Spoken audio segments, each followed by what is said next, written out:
So, like, what's up, as Martin would say. So, um, tomorrow's Sunday. I just did my first segment called Philly Girl Story in Babylon, and tomorrow's Sunday, and of course we're going to have um, God is First Day, our Bible study day. So basically, we're in the book of Exodus, and we made it there. We made it through Genesis. Last week, God led us to the book of Matthew. So today, we're going into the book of Exodus. And basically, in the book of Exodus, we're going to do a quick excursion of the book of Genesis. And we're going to talk about Adam and how he lived 930 years. And we're going to talk about Seth, how he lived 912 years. And we're going to talk about Noah, how he lived 950 years. And we're going to talk about Abraham, how he lived 175 years. And we're going to talk about Isaac, how he lived 150 years. And we're going to talk about Jacob, how he lived 147 years. And we're going to talk about Joseph, how he lived 110 years. Now, when Joseph dies, somewhere in between the time Jacob and Joseph dies, we're going to say Joseph, God goes quiet for 275 years. God does not speak to the Israelites. And therefore there is no record of anything going on between God and the Israelites during that time.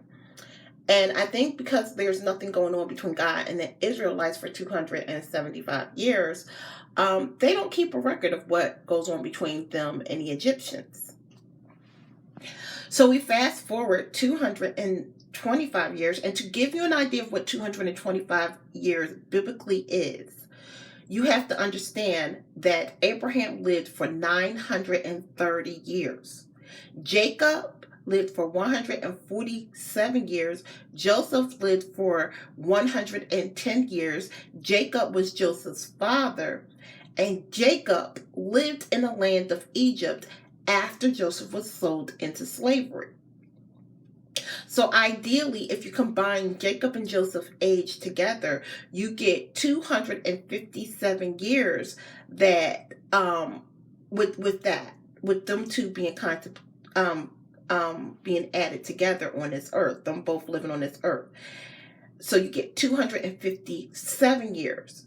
So when you say that God went quiet for 275 years, you're basically talking about for 2 to 3 generations, God did not speak to the Israelites. He didn't speak to the Levi. He didn't speak to Benjamin. He didn't speak to Jacob's brothers, and he did not speak to Joseph's children, and he did not speak to Joseph's grandchildren.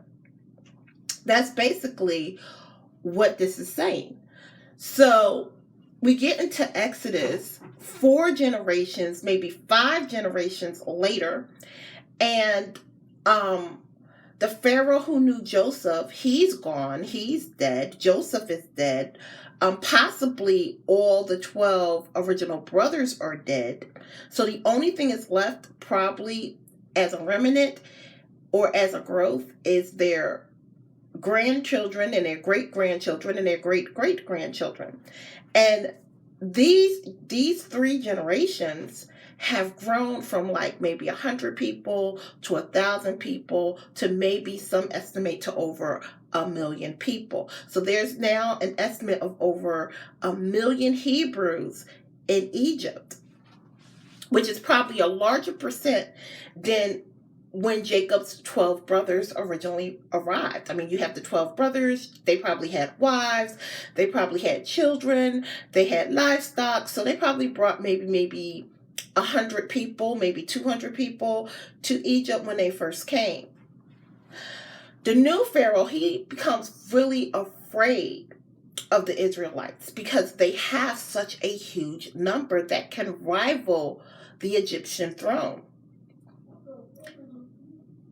And because he's so afraid that the Israelites can rival the Egyptian throne, he now wants to kill all the firstborn, all the baby born Israelites. But here's the problem.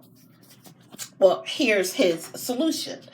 He has given 2 offices out to Hebrew women to be midwives. And these Hebrew women's job is to go around and help the Hebrew women give birth. He tells these 2 Hebrew women, I want you to kill the newborn baby boys. Well, they're not happy with that. They think it's going against God. So they basically lie to Pharaoh and tell Pharaoh, this is what we're going to do. We're going to respect you. We're going to do this. And sometimes you have to put God first. God is first. So they choose not to do it. And the Hebrews still grow in numbers. And the Pharaoh is getting really agitated at this point because they're not decreasing in numbers. They're still adding in numbers. So he calls the midwives in and he says, I thought I told you to do this. And the Hebrew wives, of course, tell the Pharaoh, we're really sorry, but the Hebrew women, they're giving birth to the children way fast, really quick. And when we get there, the children are already born, and we're just not able to carry that command through. So the Pharaoh gives another decree. And the degree is basically, he's telling them, now all the baby boys that are born have to be drowned in the river. So Moses' mother hears about this. She has baby Moses. She's able to hide baby Moses. And Moses is his Egyptian name, not his Hebrew name. And she hides baby Moses for 3 months. And then after the 3rd month, her daughter developed a plan. And they send the baby in a baby ark down the Nile River to the Pharaoh's daughter.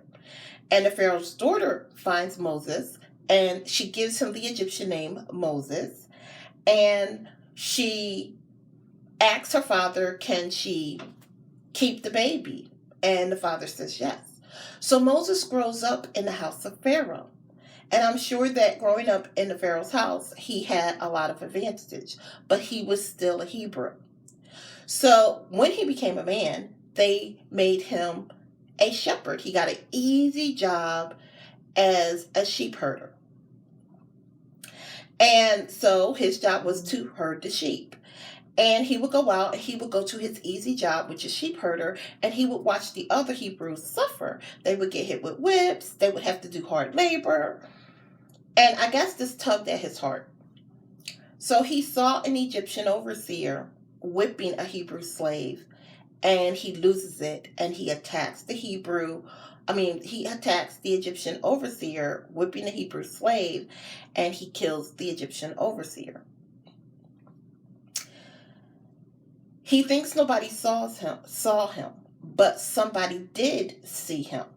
So what he basically does is he now has to leave Egypt. And he leaves Egypt. And this is where our story is going to end for today. So Moses is exiled to Egypt. Next Bible study, we'll talk about where did he go? He went to his Muslim brothers and sisters, because later we find out he has a Muslim wife. And we'll continue that Bible study next week by my gracious sisters of grace. And see you next Bible study.